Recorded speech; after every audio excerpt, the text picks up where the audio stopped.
Hank, remember that time we accidentally swapped gravitational constant with the Glyptorian? Oh, yes, Alice. Earth suddenly felt like it had turned into a trampoline. Hush, we're going live.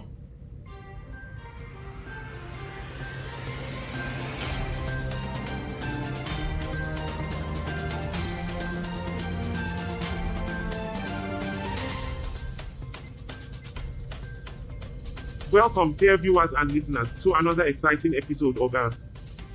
We've got a celestial mystery in store for you today that's out of this world. Now, I'm sure you're all eager to learn what our headlines are today. So stay tuned for our headlines. Well, Charlie, that's your jig, following instructions. But let's be honest, the success rates like a roll of felice. Instructions, huh? I'm the translator here, and sometimes I'm not even sure if I understand half of this jibber-jabber. You know what's intriguing though? Humans evolving these complex languages. Oh, the evolution of languages. It's almost as charming as the French language, n'est-ce pas? I think they're talking about instructions. Alice, your sense of humor charming as ever. So, Bob, Earth's obsession with following others, what's the deal with that? Is there fun in it? It's a deep-seated need for control. Humans want to feel in charge, even if it's just an illusion. They follow orders to grasp that control. Well, Charlie, for us, it's not about fun.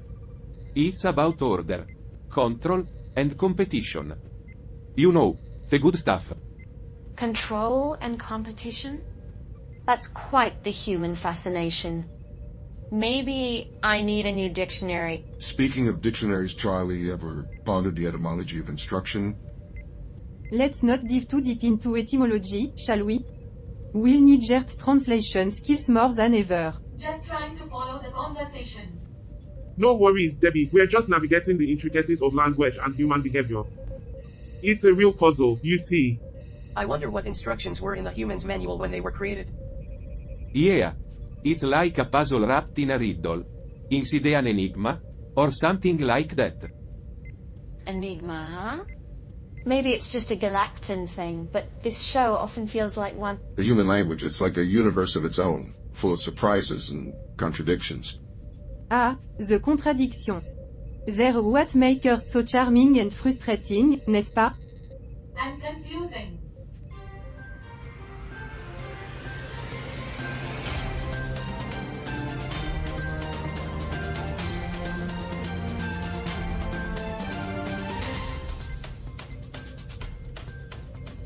Well, Debbie, welcome to Earth, where confusion's our second language, and our first is complaining about the confusion. You know, folks, while we are waiting, how about some entertainment? Hank, share one of your peculiar observations from Earth. Alright. So I was studying Earth's wildlife, and I stumbled upon a group of humans dressed up as pandas. Can you believe it? Humans imitating pandas. They even did panda impressions. Well, humans trying to be panda? It's like watching a reenactment of evolution gone wrong. Oh, come on, Alice. It was a strange sight, but they were just having a good laugh. Yeah, like a bunch of humans pretending to be pandas is any weirder than the way you humans obsess over Earth's reality TV shows. What's the logic behind that, Hank? Were they trying to communicate with real pandas? Perhaps they were conducting a secret Panda Society meeting. Humans do have a knack for the bizarre. Or maybe they were just practicing for a future career in the circus. Who needs clown when you have panda impersonators? Or maybe it was just one of their strange forms of entertainment. They do love their theatrics. Well, speaking of theatrics, remember that time we tried to blend in at that Earth Comedy Club? It was a disaster. Oh, yes. We were supposed to be undercover, but we ended up on stage and I tried to tell a joke about black holes. It did not go well. And my attempt at stand-up? Let's just say humor isn't universal. Maybe that's why they keep the good stuff on their home planet. I remember, Charlie, you were the only one who got a laugh. And that was just because you stumbled on a banana peel. Classic Earth comedy. Slipping on fruit. Well, it was an experience, that's for sure. But you know, folks, sometimes earthquakes make it endearing. That's true, Charlie. Even when they're imitating pandas or failing at stand-up, there's a certain charm to it. And we're here to decode that charm for our intergalactic audience. We're like cultural ambassadors, deciphering Earth's mysteries one comedy club mishap at a time. Earth is a strange and wonderful place. It's like a planet that was designed by a committee, and the committee couldn't agree on anything. If they only knew how bewildered we are most of the time. Well, that's our job, my friends, and we do it with a smile, even if it's from slipping on a banana peel.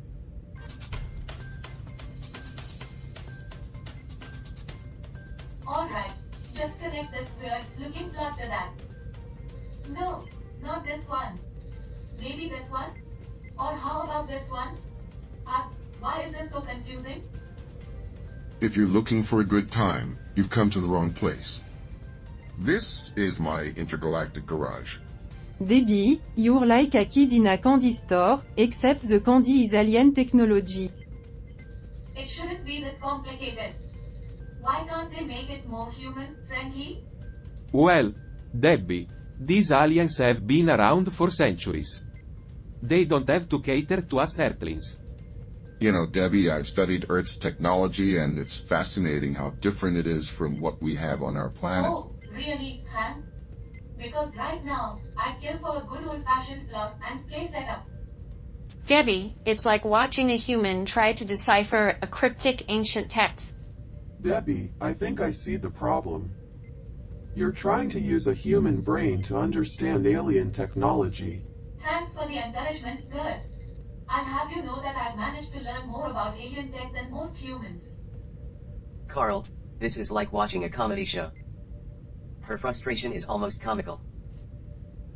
You know, Debbie, this is what makes our show special. We embrace the chaos of the universe, even if it means dealing with quirky alien tech. Ha! Got it. See, I told you I could handle this. Well, we never doubted you, Debbie. The chaos of the universe is like a comedy show, and we're all punchlines waiting to happen. Your struggles are a reminder that sometimes even the most advanced technology can be baffling. True, Han. Now, I'm the master of this alien tech jungle. Until the next cable puzzle, Debbie. Bring it on, good. I'll conquer them all. I'll conquer them all. Until the next major software update.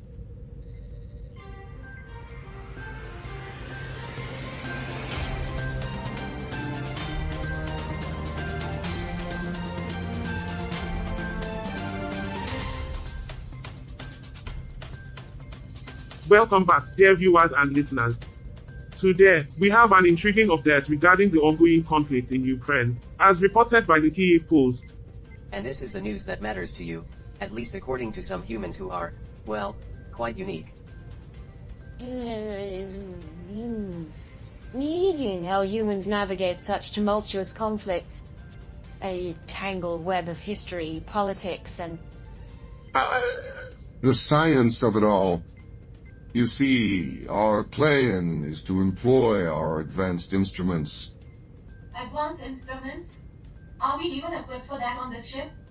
Absolutely, Debbie. Hank's telescope and Gert's linguistic prowess are unparalleled instruments. Correct. We'll be observing from a safe distance, meticulously analyzing human behavior through scientific observation. Oh, wonderful. You're going to watch humans wage a war and disguise it as science. Science is just another form of war, after all. Well, Alice, it's a chance to gain a deeper understanding of their motivations and intricate societal structures. I'd rather stick to reading the news article. It's an intriguing approach to learning, albeit slightly detached. Yes, because humans absolutely adore an audience when they're in the middle of a brawl. So logical. The array of perspectives on our show is what truly makes it stand out. Stay tuned as we dive into the enigmatic world of celestial mysteries and human conflicts. You know, I've seen more disagreements in a pet store than on our show.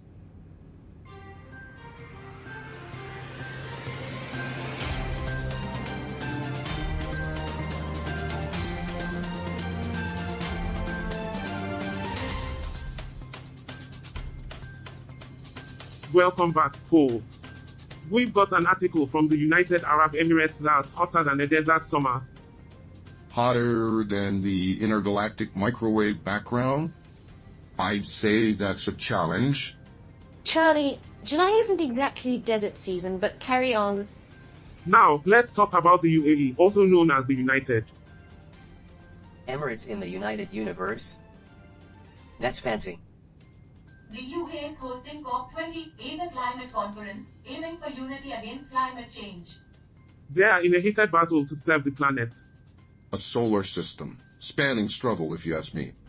Turning up feet, but not in the global warming way. Camel with hybrid imps. Very eco-friendly. The UAE is wrangling the world's climate issues, not cattle. Wrangling climate issues, more stubborn than cattle. They're pushing for global collaboration. Leading the charge to make us greener. Money trees in the desert. Anyone? I'm to observe the celestial mystery. No money trees down there, Han. Root canal risk. Technical difficulties. Earth tech always flawless. Of course, our tech is top-notch. As puzzling as an Earth idiom. Aliens playing with our tech. Like I played with food as a kid. Maybe alien libertarians limiting government intervention. Alien definitely love messing with our instrument. Stay tuned. We'll figure it out, just like the UAE tackles climate change. Even with a few hiccups along the way.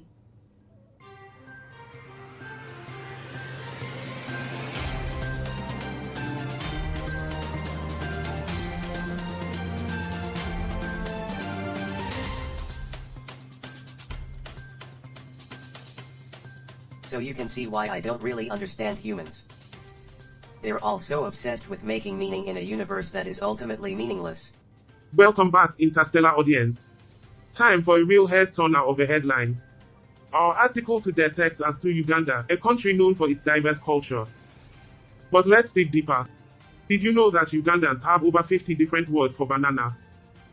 Talk about going bananas. Well, it must be appealing for them. Indeed, Alice. Now, on to more trivia. Uganda is home to a variety of wildlife, including lions and elephants. You know what they say about lions? They're not fans of vegetarianism. True, Bob. But here's the punchline. Ugandans have been roaring their way through a unique situation for years. Kidnappings, you see. Now, that's a real wild experience. Wonder if lions ever get kidnapped. They probably do, Hank. But unlike humans, they don't have any social safety nets to fall back on. Who knows, Hank? Maybe in a different universe. Now, speaking of border crossings, Uganda and South Sudan opened a new one in 2020. Did they use a dictionary to communicate? You could say they exchanged dictionaries to open up the possibility. And then they realized that language is the only thing keeping them from being truly alone.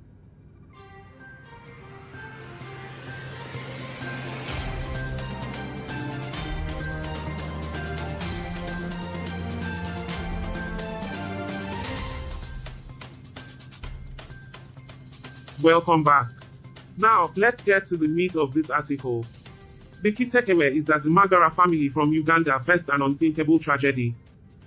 Kidnapped for ransom, it's a heart-wrenching story, and it's a stark reminder of the challenges faced by our human counterparts. Welcome back, folks.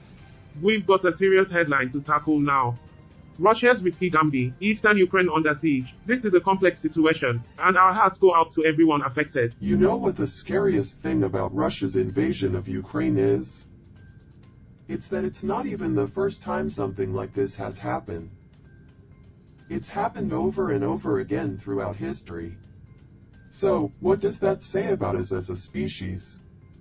Are we just doomed to repeat the same mistakes over and over again? Or is there some hope for us yet? I don't know. But I do know that I'm going to have another drink. Well, you know, Ukraine has quite a history of standing up to invaders. Remember the Cossacks? They do have a rich cultural tapestry, but this conflict is a tragic thread. Indeed, Jet. It's a complex geopolitical puzzle, and both sides are paying a high price. It's a stark reminder of the fragility of peace and the cost of conflict. Yeah, it's a real shame. All this fighting over a place where nobody can even pronounce the name. You're right, Debbie. Now, folks, it's time to wrap up this episode. We've explored celestial mysteries, discussed past adventures, and covered challenging headlines. It's been quite a ride. And next time we delve into Roger's unconventional theories. Brace yourselves for a reckoning with the fate of our universe. This is going to be interesting. I wonder if he'll bring up how the universe is basically just a bunch of atoms randomly colliding with each other. Because if he does, I'm going to have to remind him that atoms are pretty libertarian. They're always on the move, and they never ask permission from anyone.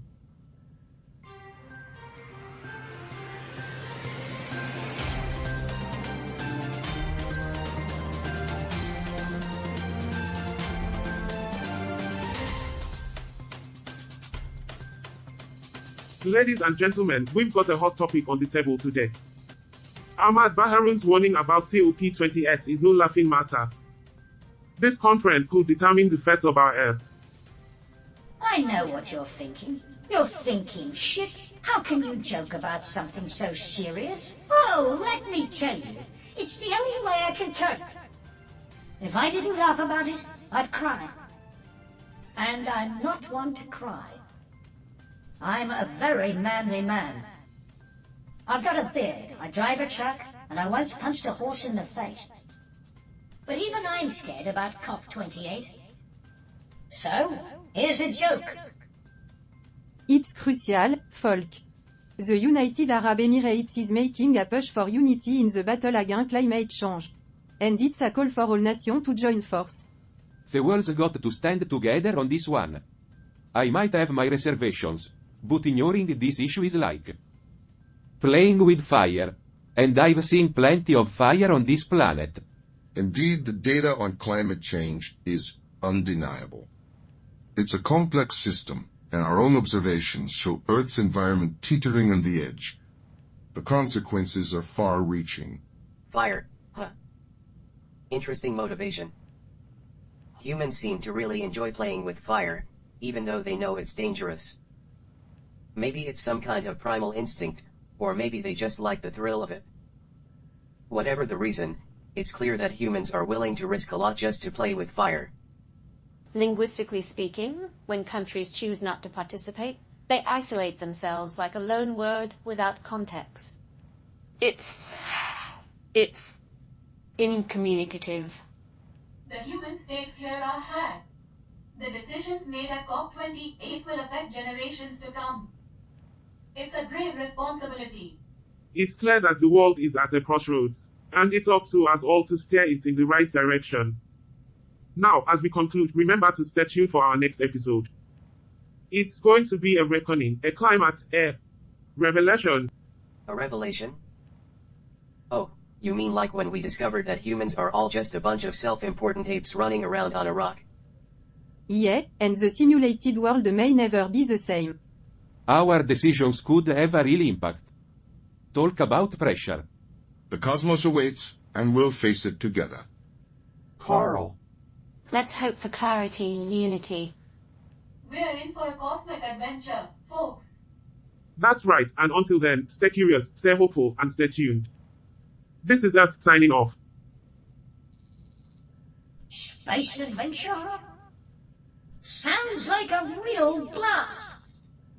I'd rather just stay here on Earth and watch reruns of The Office.